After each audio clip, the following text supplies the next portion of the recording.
So one of my most anticipated games of 2024 ended up, well, just being a collection of classic games. Surprise, surprise. The Star Wars Battlefront Classic Collection. Now, this includes Star Wars Battlefront 1 and 2, the original ones, not the ones that came out during the last generation. These were the games that came out during the PS2 and the Xbox generation. And when these games came out, they were a massive deal. Console gamers weren't really used to these massive multiplayer games, and the Star Wars Battlefront games were super good. It had all of your classic characters that you grew up loving from the first 6 films, none of the newer characters or anything like that, and these were just really fun experiences. So for them to get brought into the modern era seemed like a really cool thing. Now, everyone and their mother has already made a video on this because they got review codes. For some reason, I didn't. I guess I'm blackballed or something like that, but I don't really care. I was gonna buy the game anyway, so I ended up picking the game up on the Nintendo Switch, and I just want to talk about it in today's video. So if this is your first time here, make sure you subscribe for more content. So what is Star Wars Battlefront and Star Wars Battlefront 2? Well, on the surface level, you would think that like Battlefront 2 is just a better version of Battlefront 1, but I don't think that that's necessarily the case. So first, we're going to talk about Star Wars Battlefront 1, the original game in the series that I believe came out in 2004. Now, both of these games do have a story mode. The story mode, the single player stuff in Battlefront 1 is definitely a bit sparse. It's really just kind of skirmishes of what you're going to be playing when you're playing the game in multiplayer. There are some story elements to it, but really they're just more so skirmishes of the main appetizer of the game, and that's what we're going to be focusing in on, is mostly the multiplayer stuff. Now, when it comes to the original Star Wars Battlefront, I would say this game is definitely more so based on, you know, gun combat and laser combat and stuff like that. There are some vehicles that you can acquire on the maps, and, you know, they're classic vehicles like AT-ATs and the speed bike and stuff like that, but most of your time you're just blasting through enemies in what is conquest mode. This is sort of the main mode of the game, where there are certain points on a map and you want to capture these points because then you can respawn at these points, and you're also trying to eliminate the enemies. Of course, it's a classic battle of good versus evil, and you have different classes with both the rebels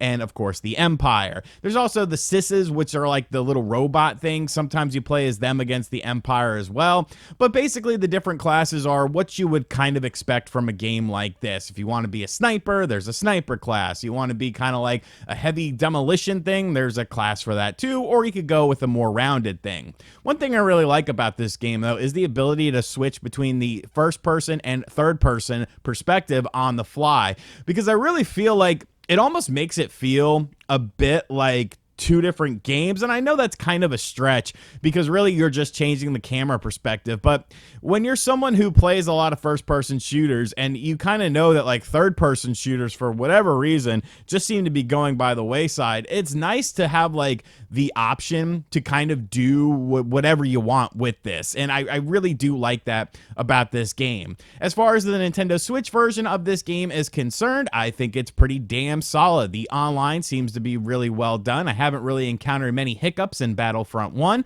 and of course you have a bunch of different maps based on iconic Star Wars locations, and you know, it's just a really well done game. I think it's a great game for what it is. It's a game that's definitely held up well. I feel like the enhanced graphics do look nice. Sometimes there's some weird texture glitching going on from time to time, but for the most part everything looks very nice. It's easy to identify who you got to shoot and stuff like that. Just very fun. You know, these massive multiplayer games used to be a lot of fun because they were not very overcomplicated. You know, there's a certain simplicity about this game when you're choosing different classes of characters and stuff like that. So I definitely am having an absolute blast with Battlefront 1, and I think it's a game that even if you buy this and you're kind of like, oh, well, Battlefront 2 is probably the better game, and there is more content in Battlefront 2, I still think these 2 games feel different enough to where you can appreciate both of them for their own sort of thing.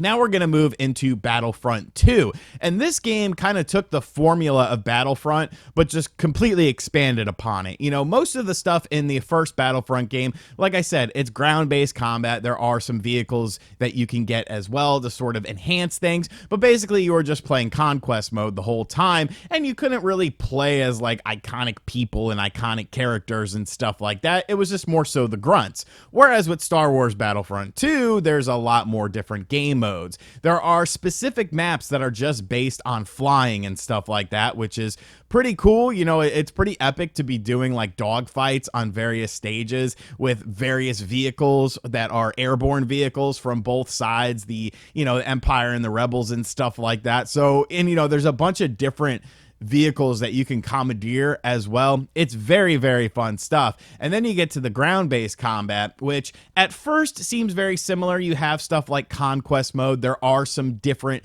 gameplay types, such as capture the flag and stuff like that. But really, the focus of this game is the standard conquest mode and the hero mode. Now, standard conquest mode at first feels a lot like your original version of Battlefront 1. But as you acquire points, you can then unlock additional characters that are timeless Star Wars characters. So you basically could be like Obi-Wan Kenobi if you get enough points. And now while everyone is shooting, you're running around with a lightsaber, jumping all over the place, hacking people up. It really adds another layer of strategy and another layer of fun into the conquest mode because, yeah, it's kind of OP, but it can be defeated. It's just you've got to be quick on your toes, and you kind of got to put a concentrated effort into stopping the hero characters. Now, with the hero mode, basically, you have all the heroes at your disposal. Everyone is someone within the world of Star Wars. Han Solo, Princess Leia, Chewbacca, Darth Maul, Anakin Skywalker, evil Anakin Skywalker, the Emperor. Like, there's just all sorts of really fun things that you can do, and it really feels like a completely different mode because most people, you know, yeah, you have blasters and stuff like that with like Han Solo and stuff like that, but most people are running around with lightsabers or dual lightsabers and stuff like that. So it really sort of changes up the gameplay of the game, and it really makes it feel almost like a completely different game, and it's super, super enjoyable. There is a single player campaign in this game as well that is a bit more fleshed out than the one we saw in Battlefront. Definitely a lot more presentation, but they didn't upgrade the CGI cutscenes and they look like ass, and it's kind of like, well, why did you even put these? Like, why couldn't you enhance these a little bit? We've seen so many games that are classic games that have AI, you know, or someone or something used to enhance it. Like, you want to use AI to enhance these visuals? Go ahead and do it. Like, no one's gonna care. So I thought that was kind of weird, but I did like the single player in Battlefront 2 a bit more because there is kind of more mission based stuff. There is some interesting deviations within the single player stuff in this game as well, such as like a Sarlacc pit. One of the really cool things about Battlefront 2 is just there's even more maps, and they're like iconic locations like Jabba's palace and stuff like that, and like Jabba's there, and like the Rancors in the bottom, and you could fall down to the bottom and deal with the Rancor. Like, just very, very cool stuff. Graphically speaking, the game does look pretty well done as well, but there is a problem with Battlefront 2, and I've kind of, you know, been avoiding bringing this up, but we got to address this.